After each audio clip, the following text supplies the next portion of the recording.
Hello, good night. This is U.S. Immigration Attorney Sharifa Tharpe. I'm here live to take your U.S. immigration related questions. I'm also here to give you updates on immigration. The Right now, one of the most concerning immigration updates that I have for you is the fact that the Department of Justice has now limited the ability for a majority of immigrants to appeal to the BIA, that's the Board of Immigration Appeals. So what they're saying is that a majority of these appeals. So if you are in immigration court and your case gets denied by the immigration judge, usually you have the ability to appeal to the BIA, which is the Board of Immigration Appeals. Well, what they're saying now is, and then it is required that board members review, at least one board member reviews the decision and either affirms it or grants the appeal. However, or reopens the case. In this case, however, they're saying that now, instead of at least one board member reviewing the case and making a decision, they're saying a majority of board members have to vote on this appeal. And so that is going to mean that a majority of these cases are going to be dismissed. And they're saying that this decision has to be made within 15 days. Now, keep in mind, there are hundreds and thousands of Board of Immigration appeals going in at one time. So a majority that they do not have the capacity to review all of these cases in a detailed, meaningful way within 15 days.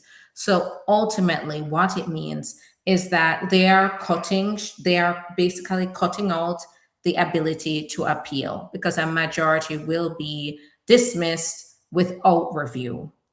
Now, that is definitely cutting short access to due process that has been there. However, what they're saying now is that an immigrant can then jump over and apply directly to a federal court. What's the problem with that? The problem is federal litigation is expensive and the courts are already overwhelmed. A judge in Maryland a judge in Georgia has sounded the alarm that the Department of Homeland Security is not complying with some of the orders. And of course, we know that that was happening. But courts are now overwhelmed by the number of cases that are going into these courts because they're usually not equipped to make immigration decisions. But because there has been such an issue of due process at the immigration court level, they are now having to jump in and make decisions about things like bond, things like detention, making decisions on deportations, whether a deportation was valid to bring people back into the country. So ultimately, what this means is that this is set to go into effect next month. And when that happens, we're going to have people that will be subject to removal because once they lose at immigration court, it gets dismissed within 15 days of the appeal. It means now that they are subject to removal order and they're going to be targets. So, it is definitely going to have an impact on many immigrants. And it really is important to look at your options, to plan ahead, to strategize, to make sure that the first time you're submitting your case, you're doing it properly. You're making sure you're putting your best into these cases. That's what we're doing here at SD Law Office. We understand the magnitude of these applications, and we want to make sure that when we submit these cases, they are strong. because what's happening is that now they are reducing the recourse available to immigrants to be able to appeal or have their case reviewed. Now, federal litigation is available, and it is something that we have to ourselves have to be considering. So don't count yourself out, but also start thinking about this, about whether federal litigation is going to be an option. Be proactive. Talk to us, or talk, if not us, talk to an immigration attorney that can go ahead and look at your options from the start to see if there is something that can be done to, one, provide you protection, but two, give you options regardless, right? All right, so that is my update for today. I know there's a lot going on, but this one definitely struck a chord for me because it just means that they're cutting out one more solution for immigrants, but there is still the federal court. So make sure that you are proactive. Hello, good night, everyone. Thank you so much for your greetings. All right, so I'm gonna answer questions. Hi there, Damien. Nice to see you. I'm gonna answer questions now. So put your questions in the comments and let us go ahead and go through these questions. I am gonna go start out on YouTube. I'm gonna then TikTok and then Instagram. So what I say though, put your questions in the comments and then I'll go and scroll through to get to your question. So once the family-based I-130 gets approved, where do we go to get the DS-260 form? Where do we submit it? Okay, great. So now, usually once the I-130 is approved, you're going to get usually an email. And the email usually the email goes to the petitioner, and the email notifies is from the National Visa Center and notifies the petitioner that they are now ready to process their case. Now, keep in mind that the only time that National Visa Center is ready to process the case is when the priority date is current. If the priority date is not current, then they're going to notify you that it is at the National Visa Center, but you're going to have to wait for your priority date to become current. So say you are the immediate relative of a U.S. citizen. That priority date is always current, right? It doesn't even have a priority date. So they're always going to be ready to process the approved petition of the immediate relative of a U.S. citizen. In case you don't know, an immediate relative of a U.S. citizen is the spouse of a U.S. citizen, the parent of a U.S. citizen, or the son or daughter under 21 of a U.S. citizen. And they have to be unmarried. Now, at that point, they're going to send a link, right? We call the SEAC, and they're going to go ahead, send that link in order for you to log in, and you're going to get the password. So you get like what's that called, an invoice number. You have your case number, which is usually the case number is usually based on the country that the family member is in. So for example, Jamaica, the case number usually starts with KNG. Then they're going to have an invoice number. You're going to use that to log into the account. And then you will see everything that you need to do there. Pay the invoice and then go ahead and start submitting the documentation. So if you are in a situation where you got an I-130 approved, but your priority date isn't current, that's probably why you still haven't heard from them. But if it's current, you're going to hear from the National Visa Center soon. All right. Now I'm on TikTok. Go ahead, put your questions in the comments. Can someone do the work without EAD if T visa is pending and get forgiveness after T visa approval? Great question. Now, one of the things with the T visa is that they don't hold working without a permit against you.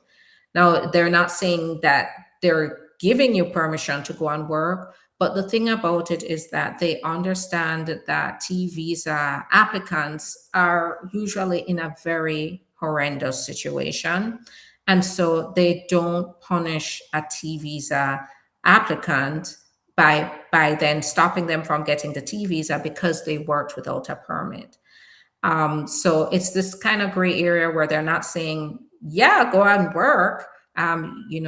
Keep in mind, while I know everybody has to support themselves, you have to support your family. You also have to be very careful about enforcement, right? No, and workplace raids.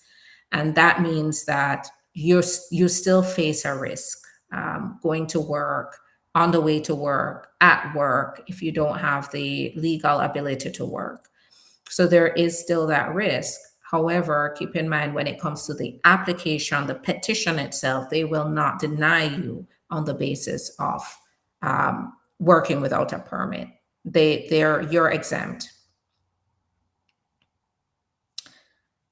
Are they still doing interviews for green cards? Yes, absolutely. We just got an interview and an approval at the interview a few weeks ago. I filed I-130 for my wife, 2023. She is on the 39 country ban. Can USCIS approve my case? So what's happening now is that there is a mandatory ban. So that, and well, I shouldn't say ban, when they're in the country. So let me see. If she's in the country, it's paused, right? So they're pausing all cases, even if you're in the country, even if you're a green card going to citizen, they're pausing all cases. If your spouse is outside of the United States on that 39 country banned list, then it means that they are banning your spouse. They won't, while they may approve the I-130, they won't necessarily grant the immigrant visa to come into the country because there's the ban there. Now, there are specific waivers that may be available for certain relatives of US citizens. So that may be an option. But this is where it's very important to make sure that you are talking to an attorney so we can look to see if there are any exceptions that could be available in your case. Because also keep in mind that there are partial bans as well. I have a removal order. Can you help me file an appeal? Get in touch with us. Let's talk to you about your options. Every case is different, especially in this case where there's a removal order. I would definitely want to be able to see what's going on in your case. The sooner, the better. Okay, put your questions in the comments. What is the news in 2026 regarding VAWA? So I would say most of what was happening with VAWA, it happened in 2025. So they have made certain changes saying that they're targeting the fraud that is rampant in VAWA cases. And some of those have to do with confidentiality rules. So for one, they are now saying that they're in certain cases, they can still take into consideration derogatory information from the abuser or who's called a prohibited source. So before, the rule was they could not take any information from the abuser, but say the abuser calls and starts to give them information that's derogatory, then they can stop to look at what the information is. And if it indicates any kind of fraud or wrongdoing on the immigrant side, they can still use it in a request for evidence. And they have to disclose whatever derogatory information was given so that they can give an opportunity to answer, to give an explanation. But That was not the case before, but now they're saying, no, we're going to consider the information, but we're going to give you a chance, the applicant, a chance to be able to answer um, why that information was there. So it doesn't mean that you'd get denied, but it now means that you're going to have to explain. Also in 2025, and before that too, they started interviews. And the interview, so it was not 2025, but before that, but the interviews was implemented to prevent. There are so many people were just submitting frivolous VAWA applications just to get the work permit, just to get the travel document. So now and a lot of this was caused by what's called notarios, people who aren't lawyers, who just tell people they can get them their work permits, and they don't tell them how they're getting it. The victims here, because I really think they're victims here, think that they're getting it totally in a legal and totally legal manner. But what's happening is they're just submitting frivolous applications, VAWA, false information. And what was happening is work permits were issued on the pending case, and it turns out the case wasn't a true case. So now they're interviewing some VAWA applicants to determine whether they know what's in the application, to determine whether there is potential fraud. I would say the name of the game right now for immigration is they are looking for fraud, right? So anything you do, anything you submit, you have to make sure that you can fully explain your situation, that you can fully explain anything that may come up as fraud, that is explained. You must submit evidence to avoid the presumption of fraud on the part of immigration, because that's what they're focusing on.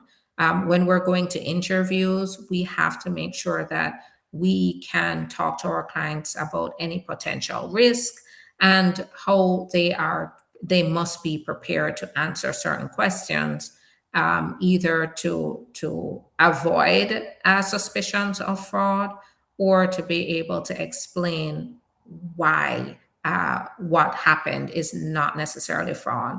And in some cases, to submit a waiver to be able to get forgiveness for the fraud. So that's where being proactive is very important.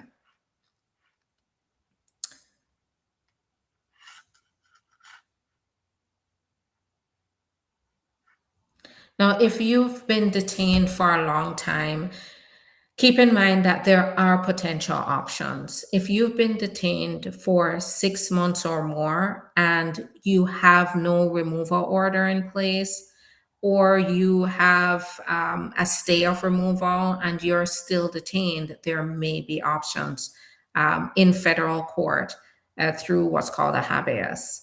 So this is where you can definitely get in touch with us. Let's talk to you about your options.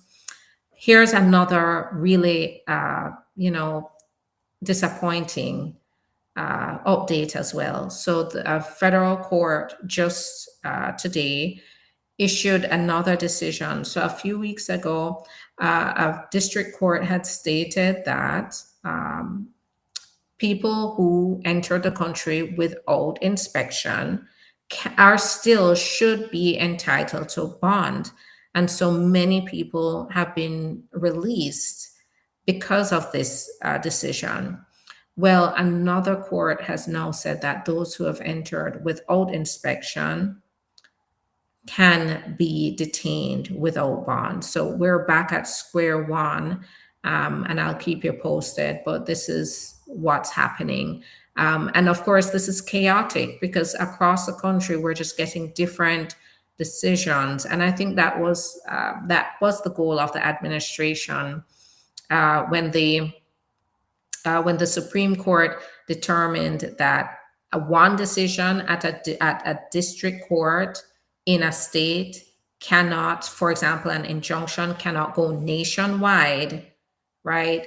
It has now created a very chaotic system, because it means that different courts are making different decisions about the same types of cases. So nobody is getting the same results.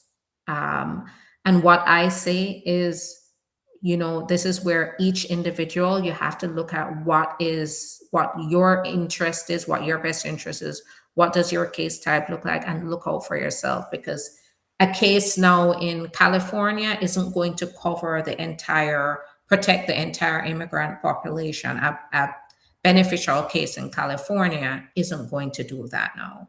So we're seeing a lot of chaos, and in addition to the ICE enforcement across the country, and how savage that has become, we are now seeing a lot of chaos, a lot of systems that are in the court system specifically, that has been burdened and inundated with court cases. It really is. So the judge in Georgia basically declared an emergency, saying there is now an emergency in federal court because of this.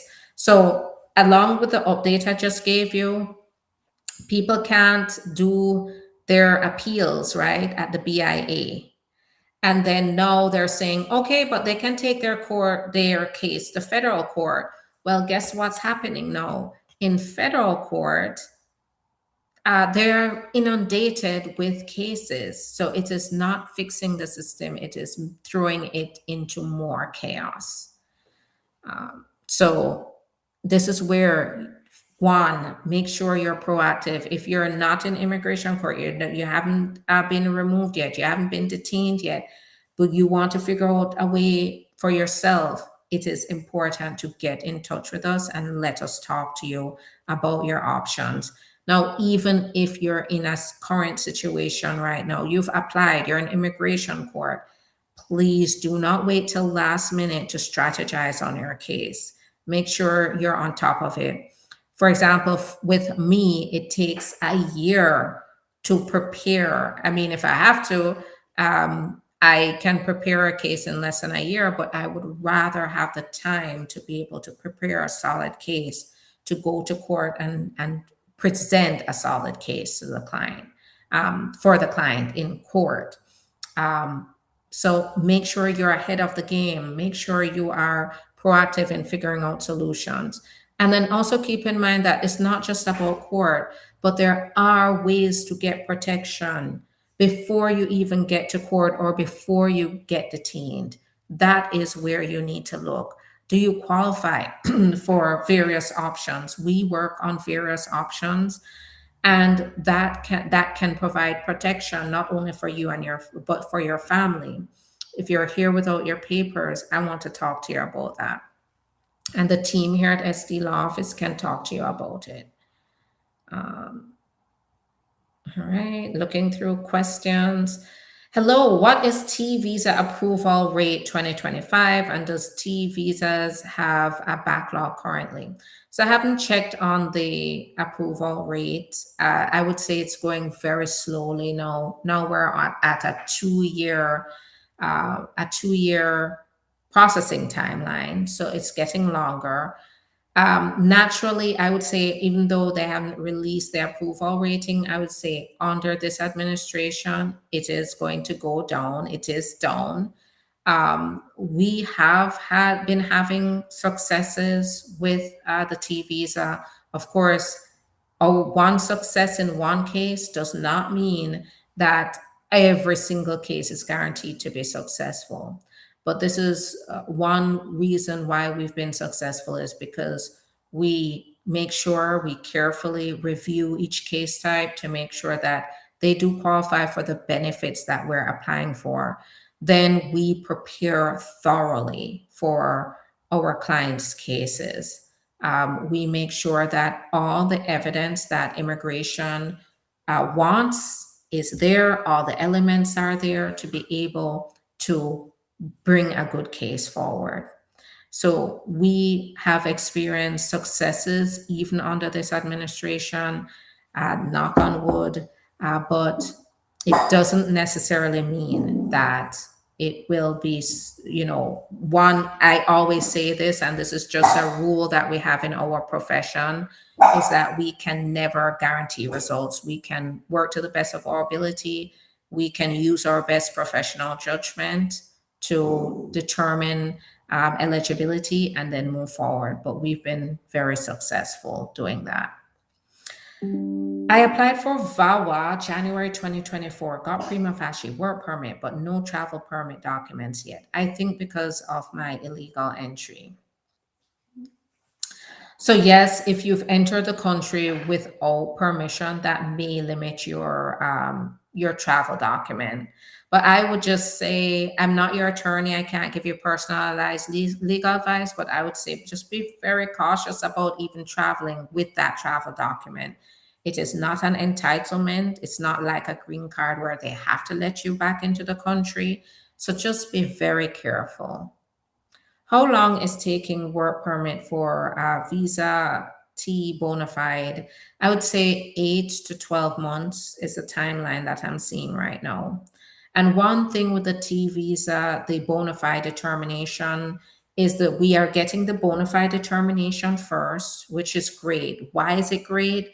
Because it offers protection. It clearly states that the client is protected from deportation. That's the best news that we can get, especially now we're just walking down the street can possibly be a problem. You can walk down the street and not end up getting back home by the evening based on what is happening now. So that bona fide determination letter is just stating you're protected, you have a stay of removal, is a big sigh of relief.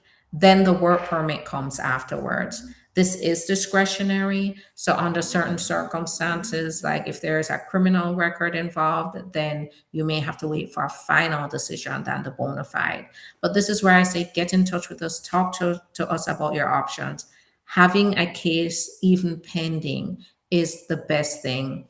Why do I say that? Because for one, it's proven to us when our clients have a pending case, it gives them a fighting chance in even if they're detained in bond proceedings or they're about to be deported. It could potentially be that one thing that keeps them in the country.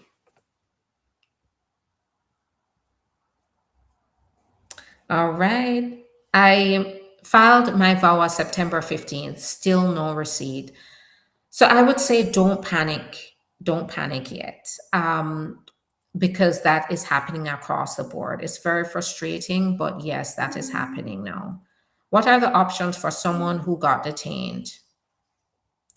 So it depends on what the circumstances are, but there's the potential for bond. And then also a deportation defense strategy. So even if bond is not available, that's where you have to put your all in your removal defense, okay? Because if you lose at the immigration court level, then you will be removed. But keep in mind, there are possibilities to get appeal. Yes, we're hearing about them basically cutting out the BIA appeal, but now there's federal litigation going to federal court. If that is the way to fight, then so be it, but make sure you're prepared for it. My green card interview is scheduled a day after biometrics. Is it okay, or there is something?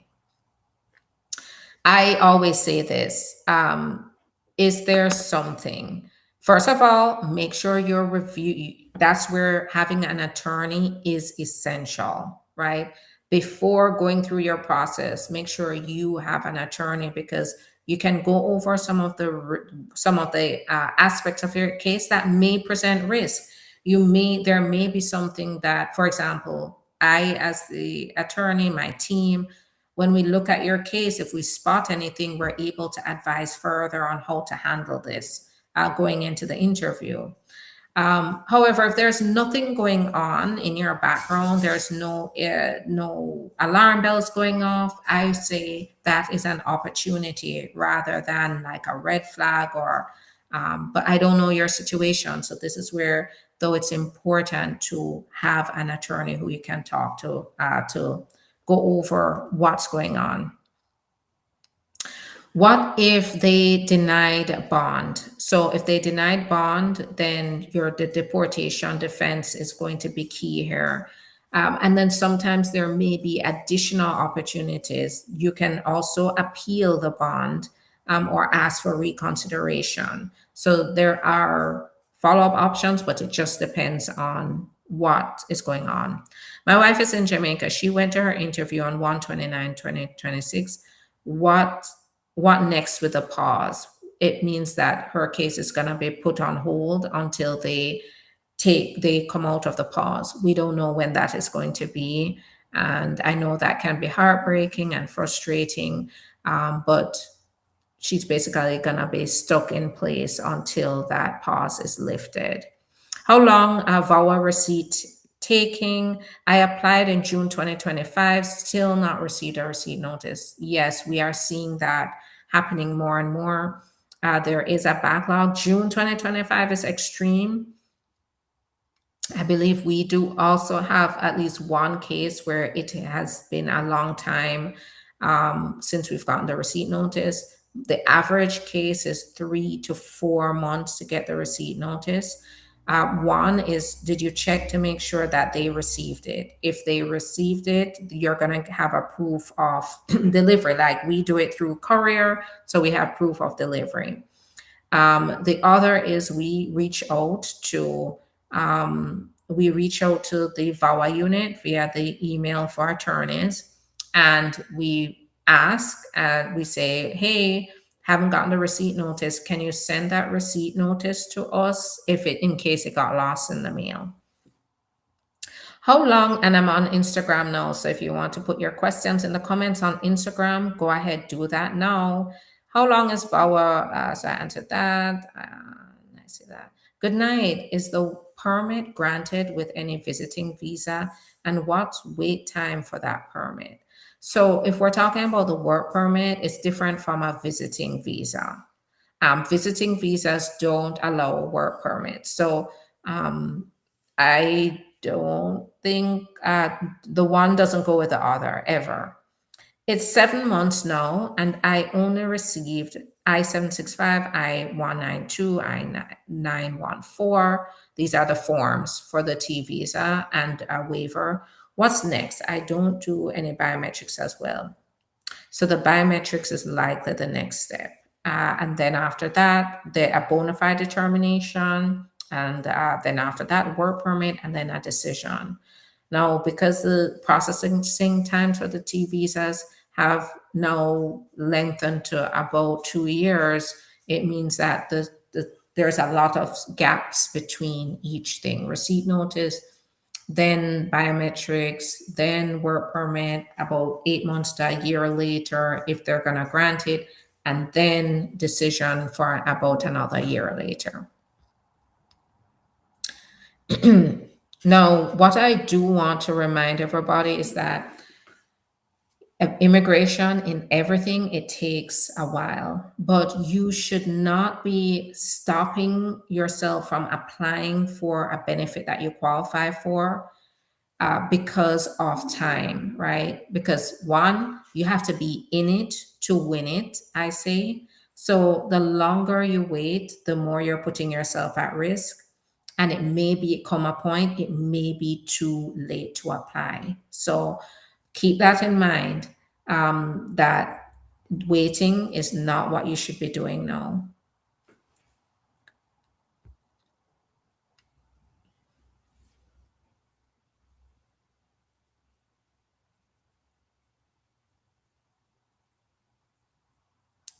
So that's a difficult one. You definitely, so here's what if you are undocumented and meet in an accident without a license, you were arrested on bonded out. They have a court date in March for a misdemeanor charge. What is your advice in Georgia? Now, I am not an attorney in Georgia. We had a similar situation in Florida. It was not a crash, but Our client was arrested for driving without a license and then immediately detained by ICE. That didn't happen with you. But what we had to do was we had to work together with a criminal defense attorney. The criminal defense attorney took on the traffic offense. So in this case, your offense. And then we dealt with the immigration side. You should not abandon your case. If you abandon your case, that warrant is gonna be issued for your arrest and you're gonna be in a worse situation. But what I can say is, in a case like this, get a lawyer, get a criminal offense lawyer who deals with these kinds of cases, because you'd be surprised how quickly they can possibly even have your charges dismissed. They can have a situation where you don't even have to show up in court, but get an attorney, because it could affect your case. A warrant for your arrest will go out if you don't deal with it, and then ICE will definitely, you will be on ICE's radar. So be sure to deal with that on both angles. How long? Now, also, you said you're undocumented. You need an immigration attorney as well. You can get in touch with us, and then we can look at your potential options going forward. But very important that you also work parallel to your immigration to get that case dealt with.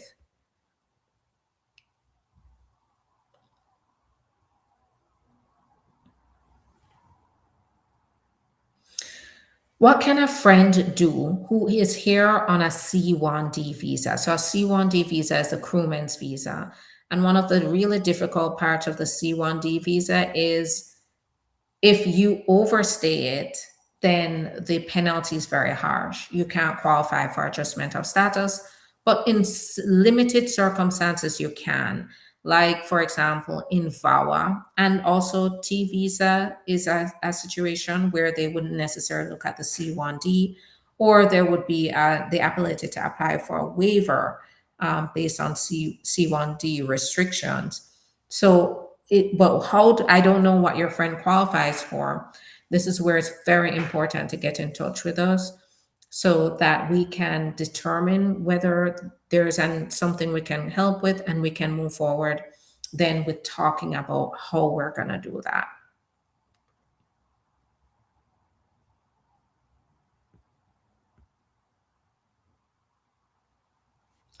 Please, is green card worth trying to get? Yes. How do I know? We've gotten multiple approvals in the past couple of months since December, and it's so worth it when I see the smile on my client's face and the relief. So yes, absolutely. But the question is, do you qualify? If you qualify, don't let that opportunity pass, right? Don't let scare tactics stop you from going for something you qualify for. That is the what I need to get across to you is, don't see what you qualify for. It doesn't hurt to sit down in a confidential appointment with my team here at SC Law Office to see if you qualify for something. You are looking out for yourself, and it doesn't hurt to start there. Then we can talk about what is that going to look like going forward in your particular case, in your circumstances. What if you have a 2-year green card and your husband doesn't want to file taxes with you? Well, filing taxes together is not necessarily is going to break your 2-year to 10-year. I mean, filing taxes together is great, but it's not the only way to show that your marriage is bona fide. But if you're in a situation where you are sensing your spouse is not going to help you to go from the 2-year to the 10-year, it's time to get in touch with us. We have helped clients to be able to get it by themselves, but we have to understand the circumstances here. But if taxes is the only issue that you're worried about, but you and your spouse do everything together, they're treating you right,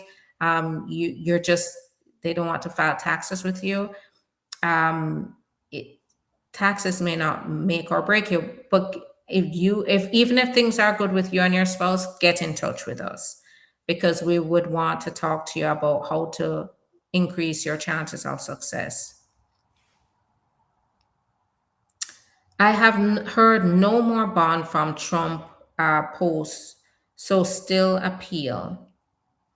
So I think you may be talking. So there was a federal court decision today that talked about uh, no bond for those who have entered without inspection. I don't know what your situation is, but one thing I can say is always take advantage of what you have available to file.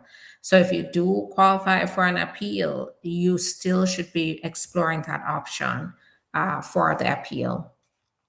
How and when do you get a 10-year green card versus a 2-year green card? If at the time you're approved for the green card, you have been married to your spouse for less than 2 years, you're going to get the 2-year green card. 2 years or more, you're going to get the 10-year green card. What if you're incarcerated and want to do your time in your country? So I don't know. I don't think it's an option to do time in your country. It all depends on what the sentencing looks like.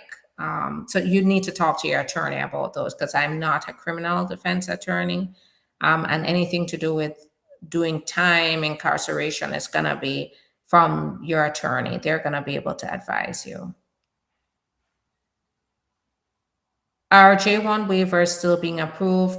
So the denial rate for J1 visas have now gone up. You can still apply for the J1 waiver, of course, but it needs to be solid, because there is now a pattern of increased denials on those.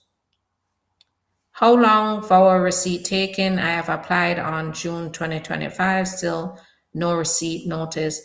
Make sure Verify got there, and then also get in touch with them to see if you can trace your receipt notice.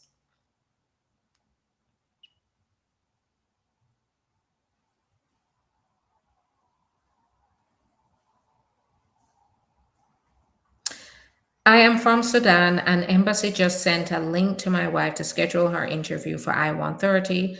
If we wait, is there a risk of losing the petition? So I would say any opportunity to move forward in your case, take it. If you can go to that interview and get that over with, do it. Now, I'm not your attorney. I can't give you personalized legal advice, but generally, I would say urgency now. Act with urgency and intention, because it's no time to waste. If you qualify for something, start taking action to move forward with it. If you haven't figured out what you qualify for, or you don't know, start looking into that by doing a consultation with an attorney, like my office, right? If not with me, with an attorney.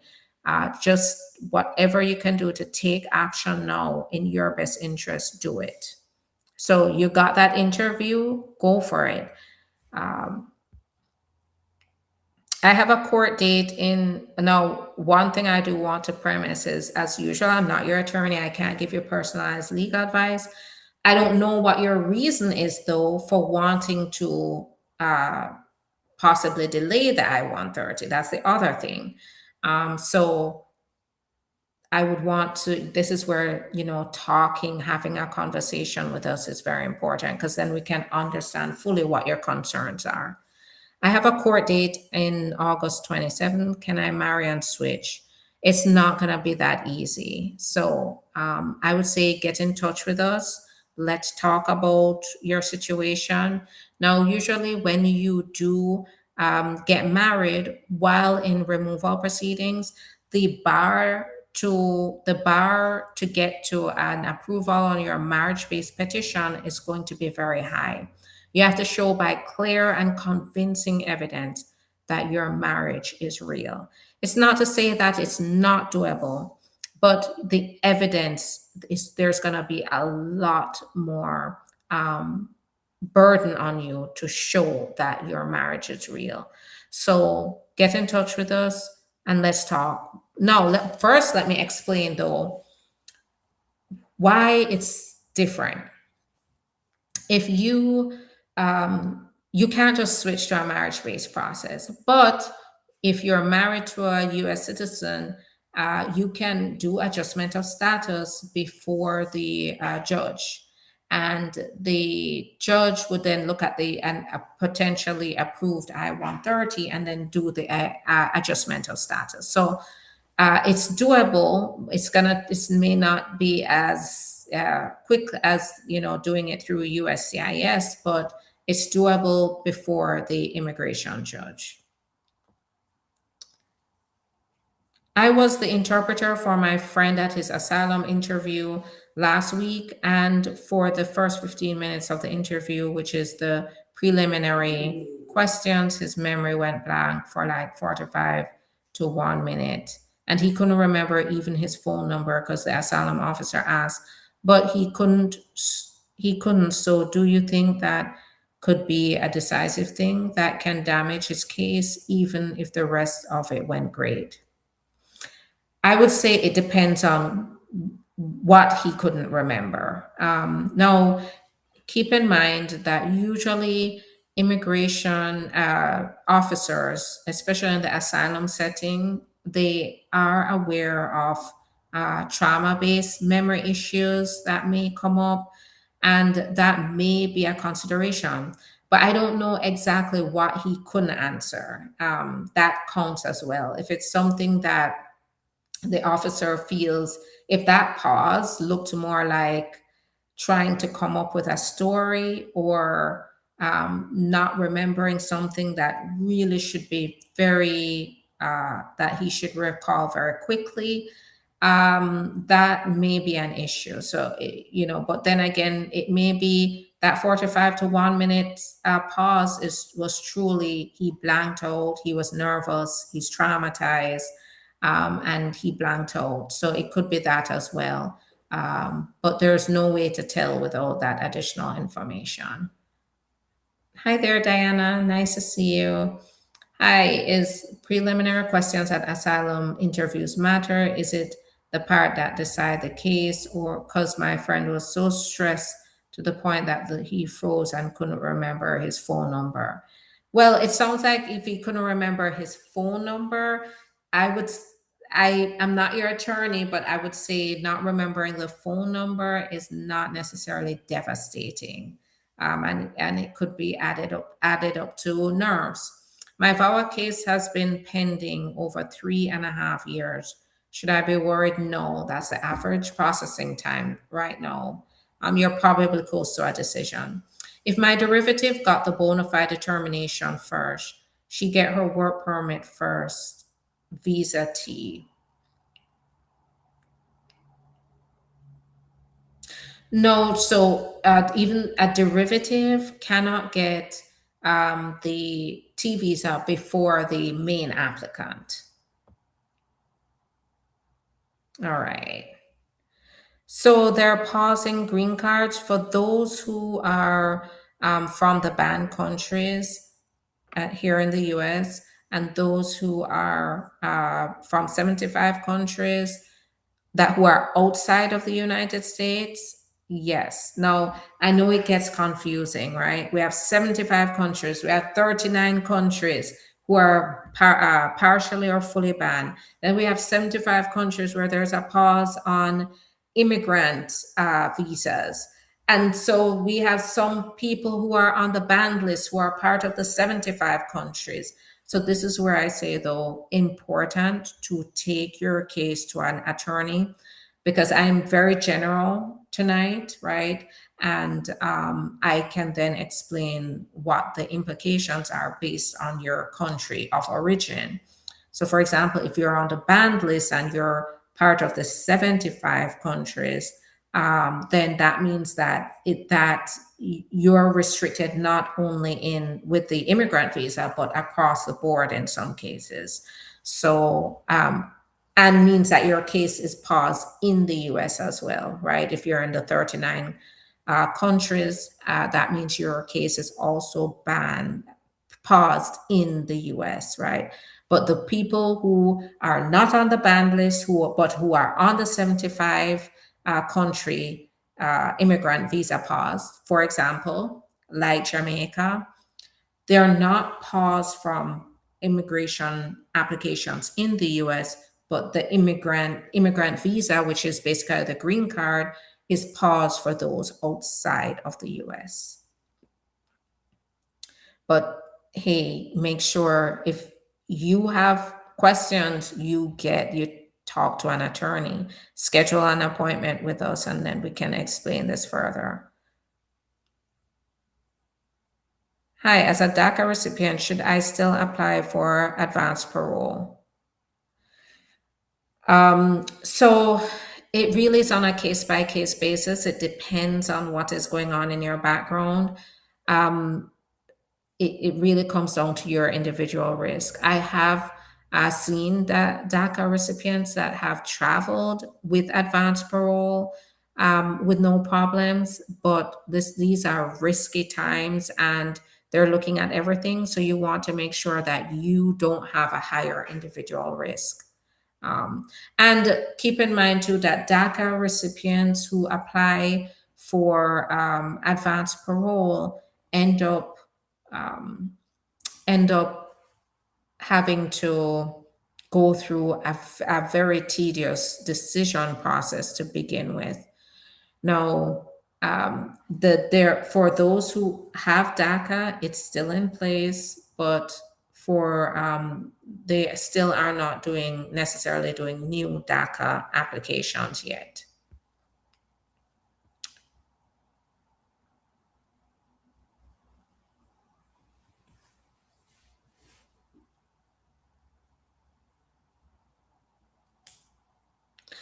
So what if you were denied and got a letter for removal, would still get a letter and went under biometrics? Can you explain that? I'm not sure.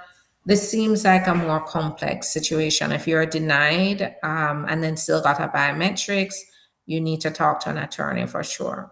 I-130 approved, the RFE I-485, RFE sent medical update. It's been 60 days, no reply. Yeah, usually it can take, I've seen where they just ask for the medical and it still take 6 months to a year to get that decision. My whole marriage and everything is in Alabama. I'm visiting my family in New Jersey. I have filed any petitions yet. So I haven't filed any petitions yet. But is it okay to get a driver's license up here?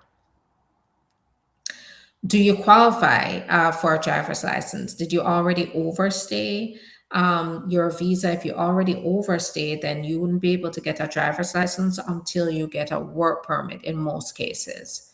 How can we address an RFE for an R1 visa? It depends on what's in that application, that RFE. So RFEs is not a one size fits all. And we really do need to see what's in the RFE to be able to determine how to address it. Sometimes RFEs are really simple and fixable, and some are very complicated and takes a lot more. So it just depends.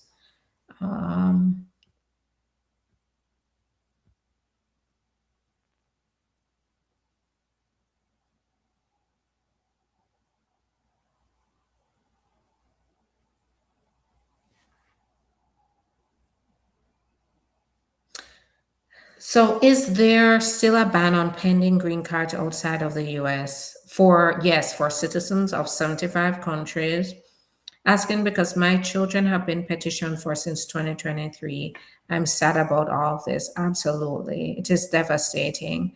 There is a pause. We have to continue to monitor that and be able to, but keep your case going, keep your case alive. How about getting your mom or spouse here? It depends on so many circumstances now. So this is where you want to bring your mom here, your spouse here. It's time to talk to us.